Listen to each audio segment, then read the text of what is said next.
Hello guys, welcome to lesson number 42 in our drawing series, Drawing Techniques for Beginners. We're really starting now to add some depth and dimension to our homestead barn picture that we're doing. So today what I'm going to start to do is I'm going to be adding a little bit of the darker pencils. I'm going to go into some of the 6B and continue with the 2B as well, using our Mono Zero eraser to be taking out some of the highlights.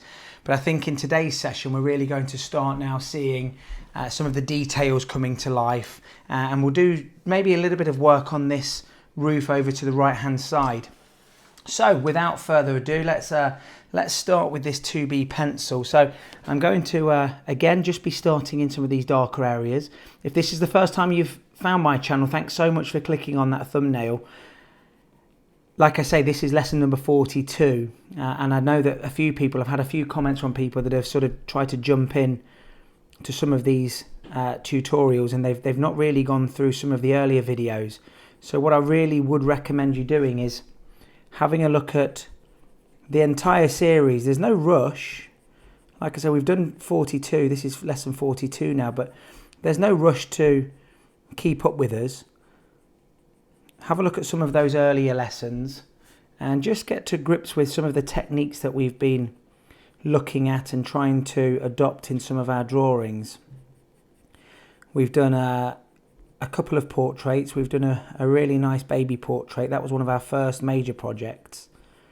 And we've also gone into how to draw hair, blonde hair. We've done a Siberian husky. So we're quite a few projects in, and I'm really enjoying making them and really enjoying seeing some of your progress shots over on the Facebook page, which is called Tutorial Tuesdays Beginners to Pro. So if you've not found our group yet, go and search for that on Facebook, request to join, and I will obviously I will accept that request. We're a really fun group. Unlike a lot of the art groups over on Facebook that I'm seeing at the minute, there's a lot of arguing and spam, political arguments and things like that. And I'm really happy to say that we aren't showing signs of being one of those groups. We're very helpful. There's a lot of guidance on there. We've got some brilliant artists on there, and I've had some really nice messages, even from some really well-renowned and well-accomplished artists, saying that they're doing some of these tutorials and they're learning things. I think that's the most important thing, that we're constantly learning. So what I'm doing is I've just turned my paper around now, and I'm just starting to bring my pencil stroke towards me. I'm just bringing some value into some of these, I guess they're wooden planks, wooden lengths, sort of a shiplap. But I can see that we've just not got enough value in here yet. So using my 2B pencil, I'm using my tapered stroke, which is a pulling action towards me. I did have a conversation with somebody over on the group the other day. They were asking how to improve some of their shading. I can't remember what it was that they'd been doing. It might have been the barrel, or it might have been some of the patchwork exercises. And I was mentioning that it looks as though they need to keep moving their paper so that the strokes are not all uniform and going the same way, and they didn't quite understand what I was talking about. Now, if we're trying to get a nice smooth value, let's say we were trying to draw a baby's face or something, it's important that although we are using a series of lines, we keep changing the paper so that the lines aren't just all going in the same direction.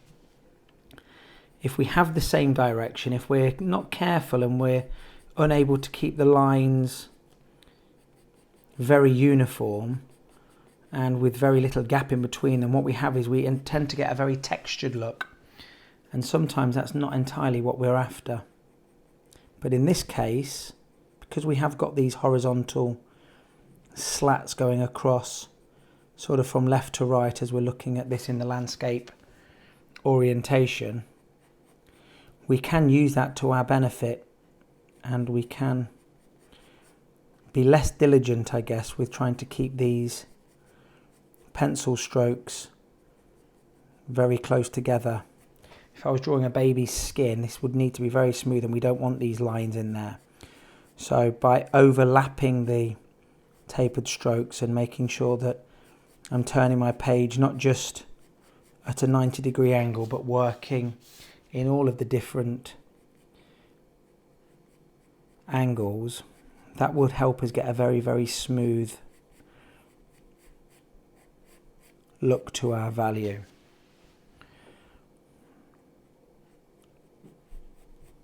So you'll also notice that we're not using anything to blend. I don't use blending tools like a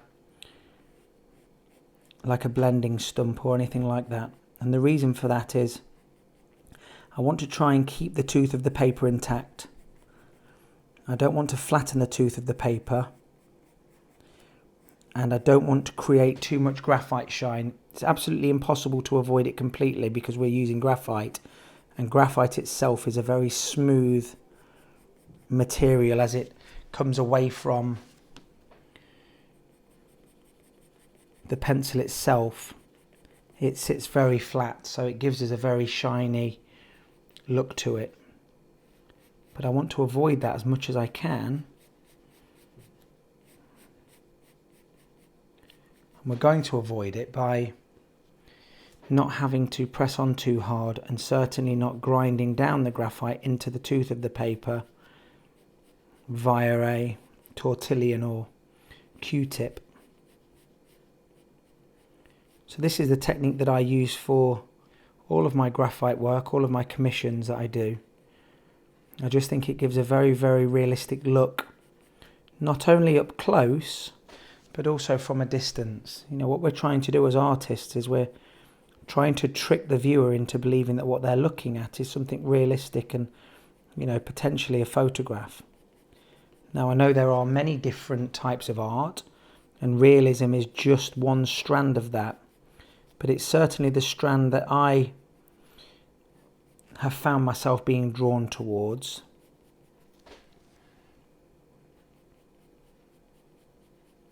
But like I say, I do understand that it's not the only type of art.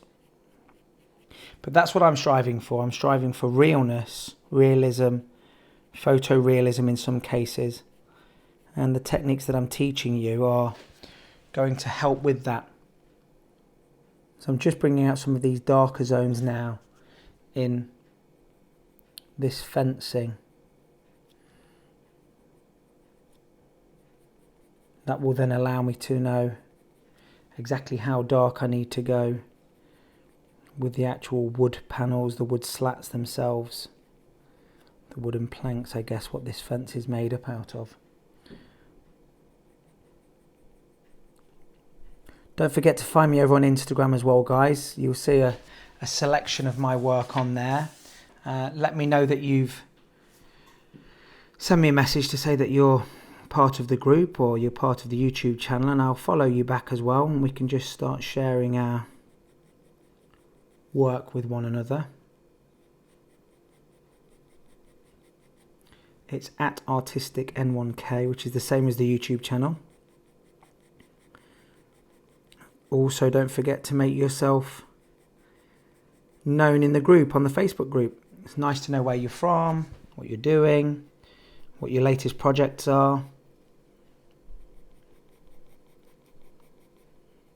Just bringing some value into this door over on the left hand side and trying to find the darkest zone.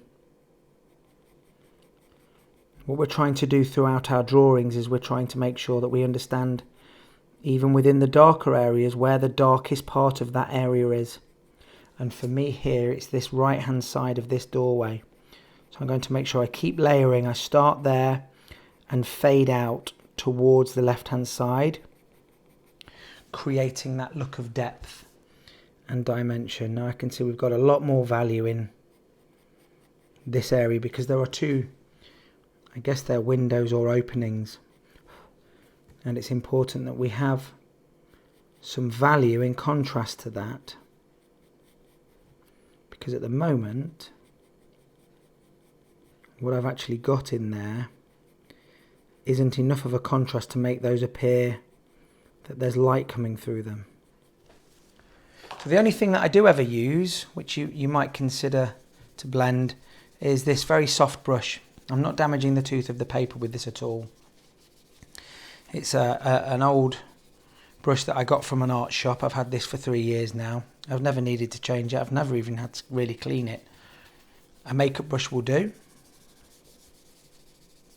And just move that graphite around a little bit.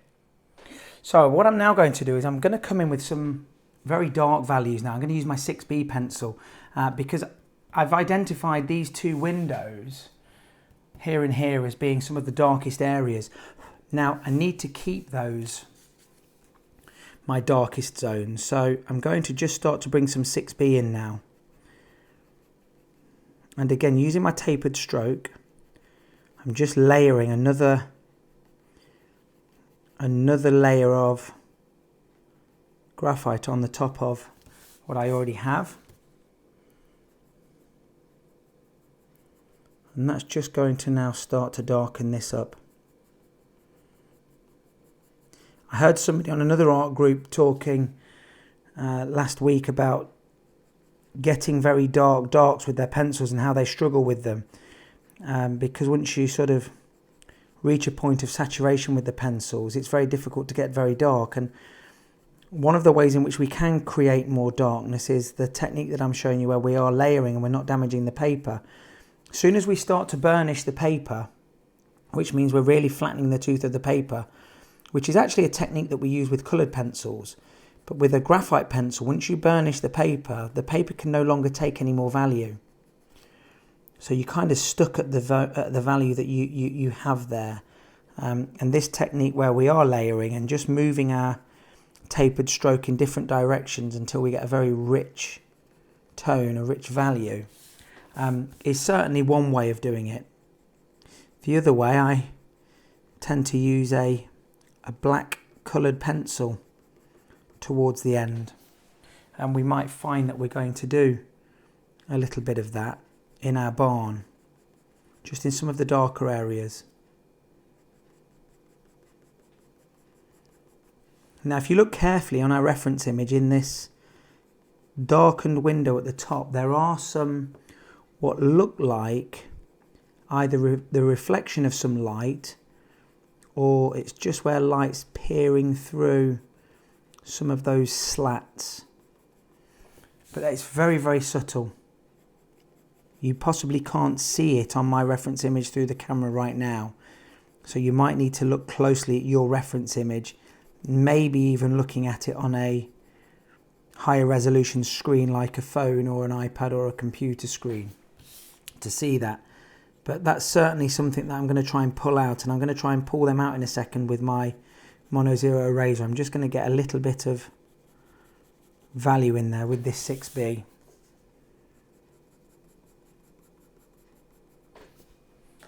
So using my Mono Zero eraser, which is a mechanical eraser, I can just see that there are just some hints of light. Again, I don't know if they're reflecting off of something in there, or they're just slight gaps in the wooden slats.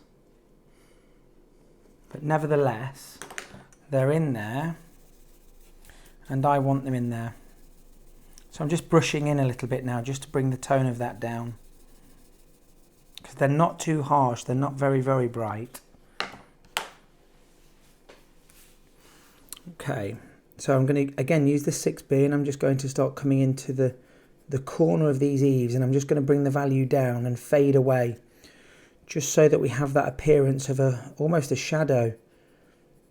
We've got an overhang on this roof. We can see that the roof is overhanging to a degree, and that's creating a darker zone. And we're going to use the rules of light, which we know that the further away something is from the light source, the darker it gets. That's something that we've been tuned into from birth. It's how we perceive depth, it's how we perceive shape, dimension, curvature. So I want to try and just bring that out in little hints all over the drawing. So this roof is certainly overhanging, and we know without even looking at it that the darkest zone is going to be right up in here. And then I'm going to fade that down with every pencil stroke.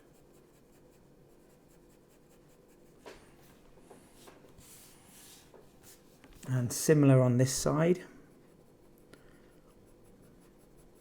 Now with these softer pencils, with this 6B pencil, which is very soft, I am just remembering to turn the paper.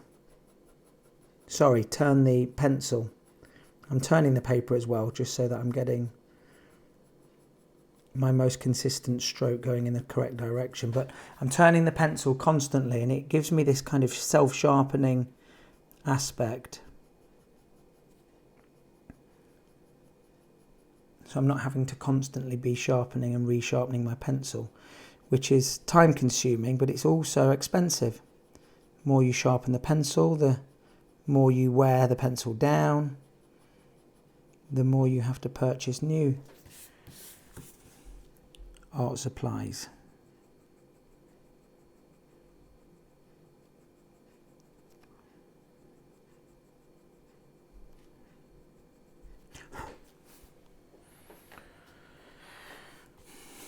So again, I'm going to just come in the underside of this outhouse, the one sticking out away from us, and I'm just going to bring out the value in this corner where it's reaching.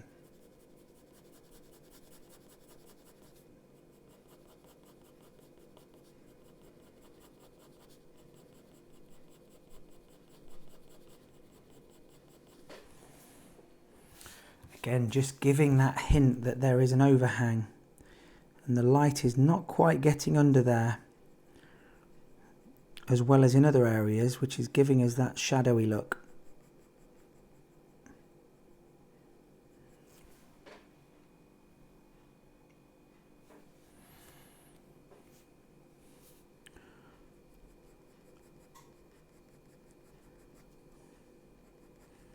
And now I can see, as I'm starting to build the value up in these areas where I need to go darker in other places, I'm just going to add a little bit of value in our special doorway here. And I call it the special doorway because this, as I've said in the other videos, this doorway here is really highlighting everything that I am trying to get across to you in terms of dark areas being dark but then fading without harsh lines. Fading away, so we have a dark edge in there, which is then fading out, and you can see that gradation of value, that value change, or that's what at least we're trying to get across. Same as this doorway in here.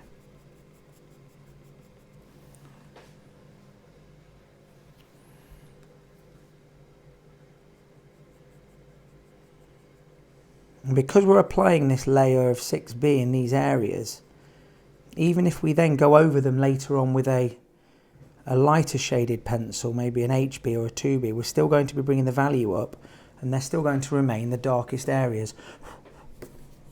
So we definitely need some darker value now in these holes in the roof. And they're what's going to provide us contrast in this roof area, because this roof is very light. You can see that the sunlight is hitting this roof, but we have got some holes in there, and it's what gives us that dilapidated look. So I'm going to give that a little brush again. I'm going to leave the value that's in there because I'm going to show you in a little while how much value we've actually got in some of those areas to play with. So I think now I need to bring in a little bit of the 2B into this roof at the top now. So using the tapered stroke, I'm holding the pencil quite a long way away from the tip. I want a very free flowing set of lines that I'm drawing.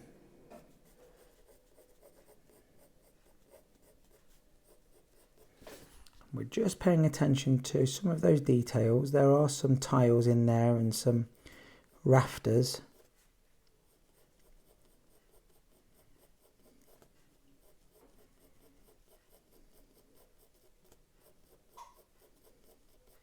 And it's the contrast between those missing tiles or missing slates and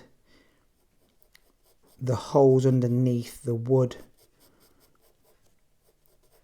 that the light isn't hitting, that's going to give us some fantastic opportunities to create some realism. Not getting too bogged down with the details just yet. We're just working the values, making sure that we've got the shadows in the correct area and that we have got value there to work with. We can worry about the details later on. And because I'm not bearing down with a dull pencil or a tortillon or something like that, we are going to be able to remove value for details, and we're also going to keep adding value for some of the details that we need in there.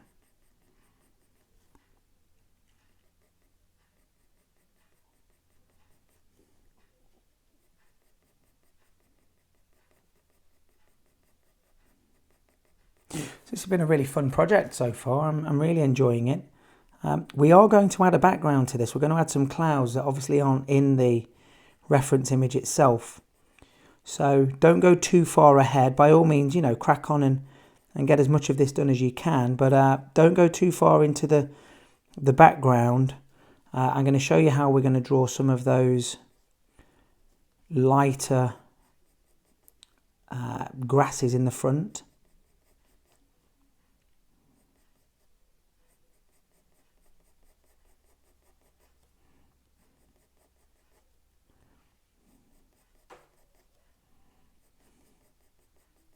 And we're going to add some moody clouds. We might do a stormy type look to the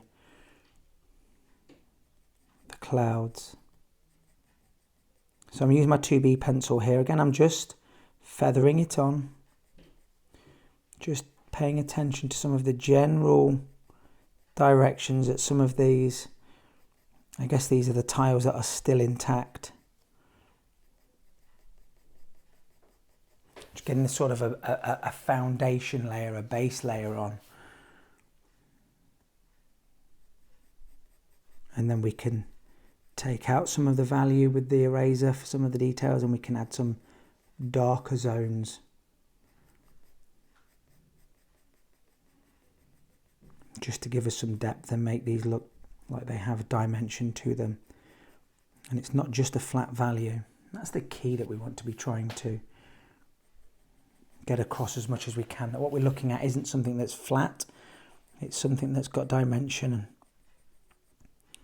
So can we place a little shadow underneath a tile to make it appear to be something that's sitting on top of a wooden rafter?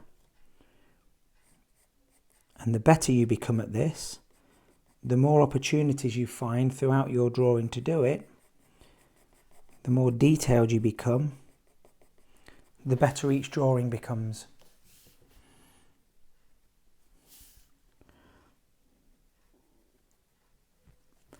So again, we have some of that same effect on this outhouse, this building that's protruding out. So just having a look at the general direction, just mapping some of it out. Yes, it goes right up to the edge, but this is the darkest edge in here, so I need to make sure that this area in here remains darker. Even though I'm adding some 2B into this area now, we've built up the value enough in those other areas that we're not going to lose them. We're not going to get muddled up and start losing dark zones.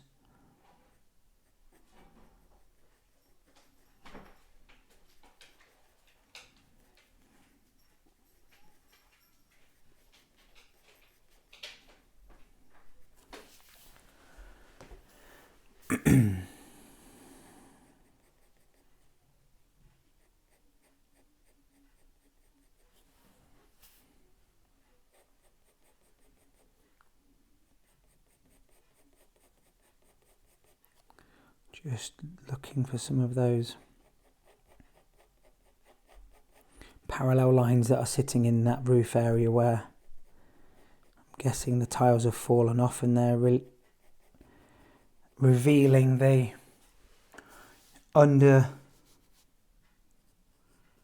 underneath structure, whatever that is underneath the.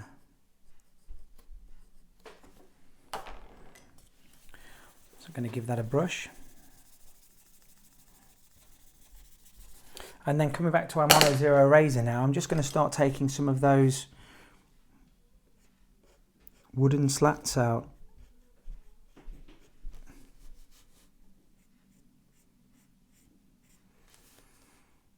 And the top of this edge of the roof here is catching the most light, so paying attention to that. But you can see that we've got an awful lot of value in here now to work with. I'm using this eraser like my pencil.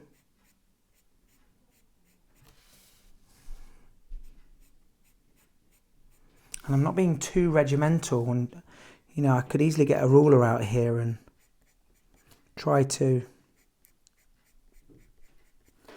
use the ruler in those areas, but that takes away from my drawing. I think that we have this rustic look, this dilapidated look.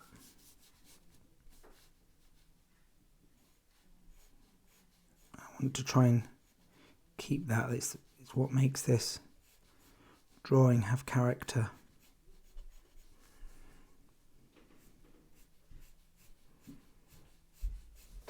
And although these look very bright initially, as we start to take out value in other areas and add value in other areas and use the brush, they become less harsh.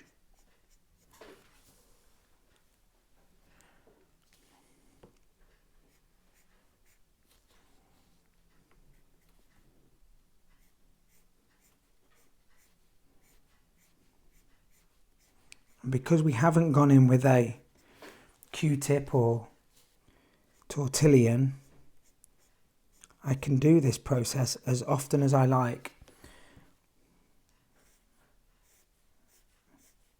I can take out the value, rebrush, brush value into those highlighted areas, take it out again, and it gives us this wonderful layering effect. So it looks as though we've got layers of, in this case, wood. In the case of a person, it will be hair. We could have lots of light coloured hairs layered upon each other.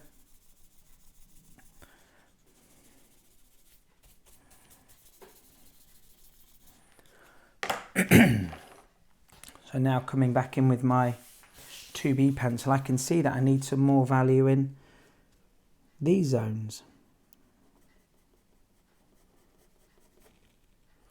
So I can start to pull out some of the slightly darker details that are really going to set this piece off. And again, because I haven't gone to the full extent of any pencil, I can still get value out of my 2B pencil, even in a zone where I have some 6B in there.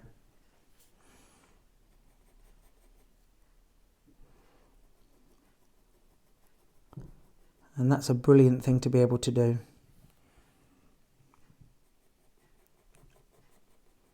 So wherever I go, even in these darkest zones up here where we have got 6B,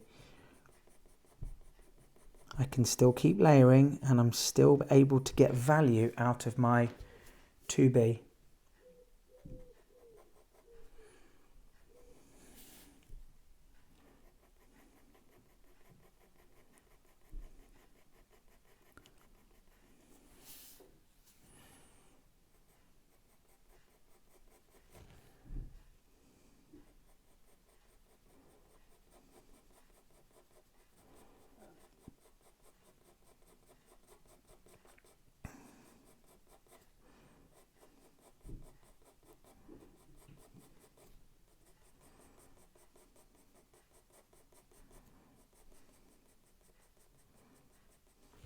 I can even start to bring in some of the 2B now into this lighter area of the window there, the edges, which are definitely lighter, but because I'm going over the entire area, I'm bringing the value up of the lighter areas, but still bringing value up in the darker areas, which means I'm not losing that contrast.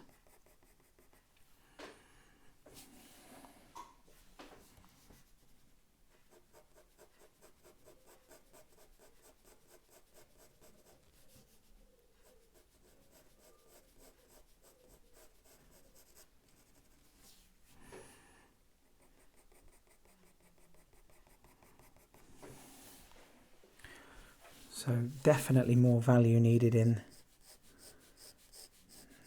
this area to the left. So I'm just conscious now that we have reached that half an hour mark. I do like to try and keep these tutorials to around about half an hour.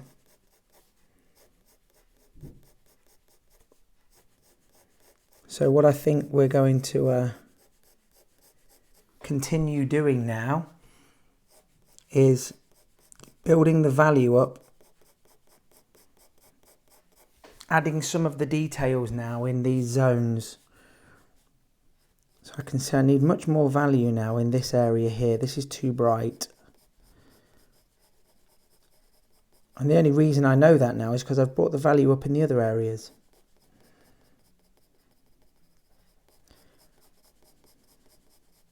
Making sure that there are some darker areas within that, and that I've maintained that throughout the drawing.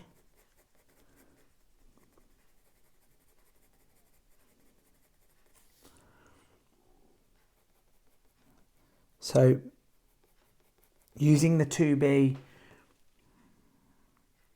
using the Mono Zero eraser to take out some of the details, we're just going to build up the value, working some of these boards, these horizontal boards, into the drawing now as well. So getting some of the final placements of those.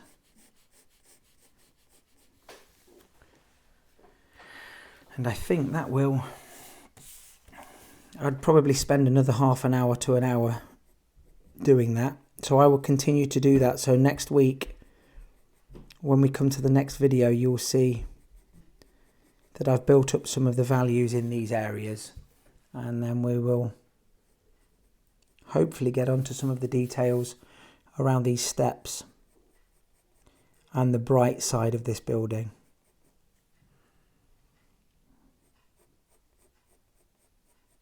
Which will then leave us with a couple of sessions for the clouds and the grass areas in front of our building. So thank you so much again for supporting the channel and the group. Don't forget to give this video a thumbs up and subscribe to the channel. Turn the notifications bell on, which is the little bell just at the side when you press when you press subscribe, and you just get notified when I drop a new video, which at the minute is 2 a week. Intending to do Saturdays and also Tuesdays, which is where the name Tutorial Tuesdays came from. I originally was planning on doing this series once a week, but I've really got into it and the group's really taken off, so I'm doing slightly more, which is fab. But yeah, continue with your barn, and I will see you in the next video. Thanks so much for watching and supporting the channel and the group. I've really enjoyed it, and we're not too far away from finishing this now. Thanks so much for watching. I'll see you next time. Hit subscribe, smack the notifications button, follow me on Facebook, Instagram and Twitter.